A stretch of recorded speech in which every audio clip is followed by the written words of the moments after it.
I'm just continuing. I'm sorry I had to interrupt that last video for a phone call. So the question was, in case you didn't see the last video, even though this says part 2 in the title, how do we know, now that we've established somewhat the difference between a Rebbe and a Rav in this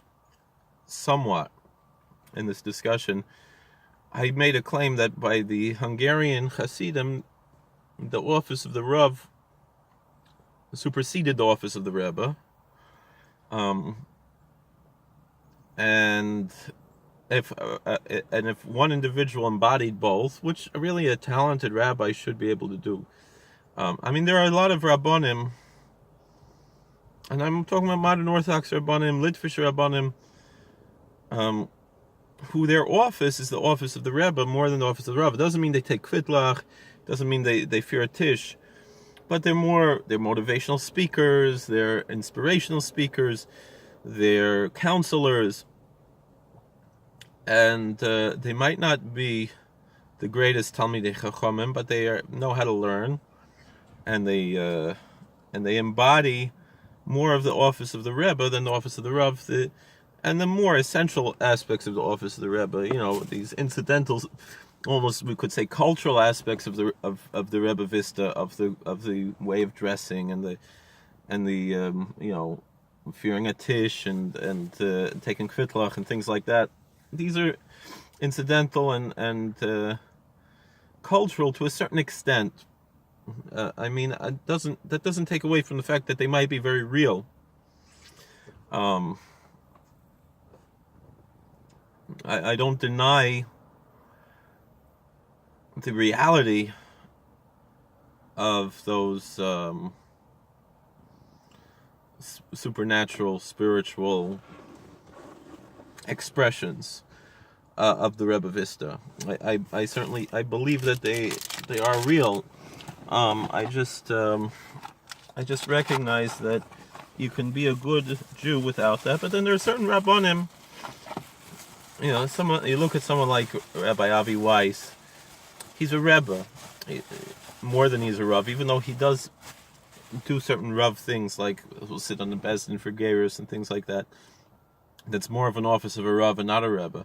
Meaning a Rebbe, one Chassidish Rebbe who I know, who asked me many times to sit on Bezdin for Geirus. I'm not going to mention who it is, but he says, I asked him, why don't you sit? Why do we need to find 3? Why can't we just find, why do you need me and 2 more? Why can't you be one of the 3? And he says, because I'm a Rebbe, not a Rav, and it's a job. And you were a Rav. I used to be a Rav. I'm not currently a Rav. Now I'm a chaplain. But he belittled this Hasidic Rebbe. He belittled the office of the Rebbe to a certain extent, that he understood there's a difference between a Rebbe and a Rav.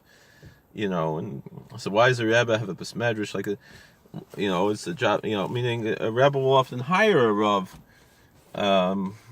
and even, to a certain extent, you'll have in general communities where they have a Rebbe who's also a Rav, or who's mainly a Rav, but the community will hire Dayanim, Rabbanim, to perform rabbinical tasks, as opposed to the Rebbe tasks. And in general, you'll see in certain communities will use the term Rebbe, and certain communities will use the term Rav. Satmar, Babov, Bells, you hear Satmar Rav, Babov Rav, Bells Rav, even Kloisenberger Rav.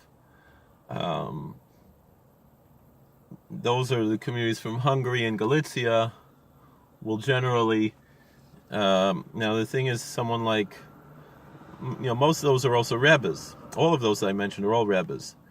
But they were a Rebbe and a Rav.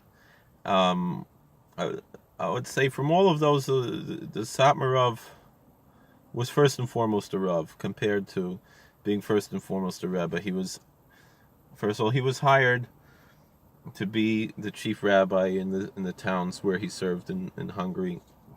First Ershava and then Krula, where my Zaydas were, I had two Zaydas were Rav and Krula, the Ostreichers, Meir Live Ostreicher and Moshe Arya Ostreicher. They were the first two Rabbonim in Krula. Jews came to Hungary much later than other places, and that's my ancestry personally.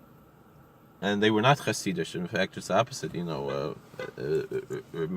Moshe Arya, he was very afraid of that he would be drawn to the Hasidic movement, and which eventually in Hungary that became the norm, meaning that especially later in Hungary, this we're talking about in the time of the Berditchev Rav, the early 1800s, 1820s, they're about. It's a different, Berditchev Rav came to Krula. It was a whole Maisa that I've told many times about my Zayda Moshe Arya Krula, and I'll be honest with you, to me, even though I love the Hasidic spirituality, I have much more respect and much more pride that my Zayda, the Krula Rav, from 200 years ago, he wanted to stay true to his heritage and not adopt something new, because he didn't know what he was dealing with, and he was totally right in being afraid, which I think a lot of the Hasidic movements have proven to be true, and how they went away from that. When the Hasidic movements that the Rebbe is greater than the Rav, there's a certain problem there. There's a certain issue where even though usually the Rebbes are humble themselves before the Rav, and the Ravs humble themselves before the Rebbes. The Rabbanim will humble themselves before the Rebbes. They're both respecting each other. The issue that we see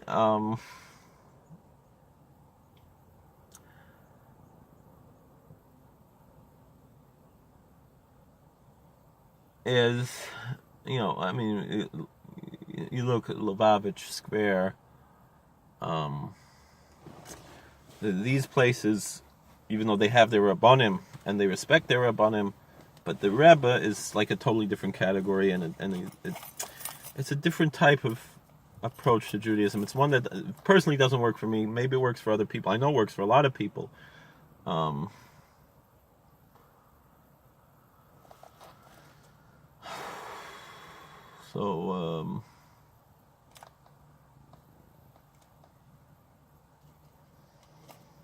But that's just what I meant, is that, you see someone like Satmarav, his first and foremost was a Talmud Chacham.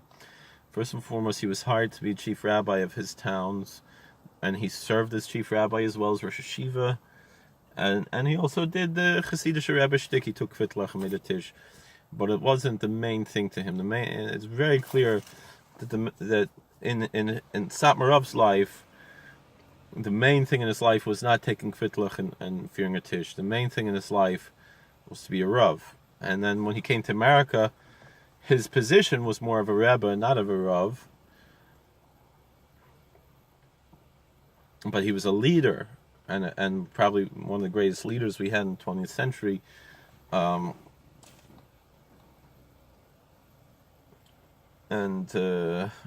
Who really understood people, understood society, understood psychology, understood a lot of things.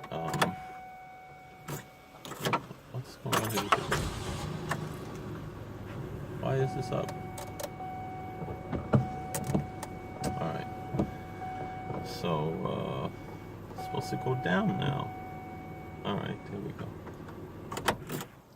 So, it's time for me to get going. I got work to do. But I hope this somewhat answered the question.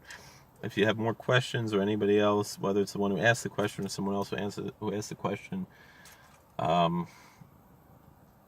but this goes back to really what we discussed about, in general, things like, there were certain people who were tzaddikim in the time of Chazal, who they were great Tanoim Amoraim, but they were different. And the Rabbonim who were authority figures, I would say, meaning someone like Choni Amagel. He was more of a Rebbe than a Rav, and the Rabbanim sought to really to excommunicate him at a certain point, except that they had respect, that they knew he was a tzaddik, and they were a little afraid of him, The same thing, Rabbi Chanina ben Daisa also was a shtickle more like a Rebbe as well as a Rav, it's the same question, the difference between a priest and a pastor. It's the difference, and the difference between a professor and it's the difference between prose and poetry, to a certain extent. The Rav lives in the world of prose, and the Rebbe lives in the world of poetry, but they both have to have a foot in each of the other worlds, really, to exist. All right. Well, thank you for watching. God bless. Please like, share, and subscribe. And comment more. I want to talk more about this. I want to, so I'd like to have more discussion on the subject. All right. All right. Take care.